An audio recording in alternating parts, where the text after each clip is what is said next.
નમસ્કાર. ગુજરાતમાં સ્થાનિક સ્વરાજ્યની ચૂંટણી ટાણે સૌથી મોટા અને ચોંકાવનારા સમાચાર. ખુદ ગુજરાતના મુખ્યમંત્રી ભૂપેન્દ્ર પટેલના જ વિસ્તારમાં જનતાએ ભાજપ સામે મોરચો માંડ્યો છે. અમદાવાદના ઘાટલોડિયામાં સ્થાનિકોનો આક્રોશ હવે રસ્તા પર આવી ગયો છે.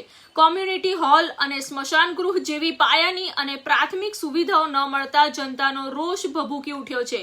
પરિસ્થિતિ એવી છે કે લોકોએ સોસાયટીઓમાં ભાજપ માટે નો એન્ટ્રીના કડક બેનરો લગાવી દીધા છે. માત્ર જનતા જ નહીં પણ ઉમેદવારોની યાદી બહાર પડ્યા બાદ ભાજપના જ કાર્યકરોમાં ભારે નારાજગી જોવા મળી રહી છે.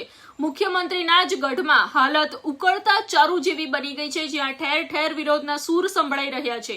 વિકાસના દાવાઓ વચ્ચે ખુદ મુખ્યમંત્રીના વિસ્તારમાં જનતાનો આ વિદ્રોહ ચૂંટણીમાં કેવો વળાંક લેશે?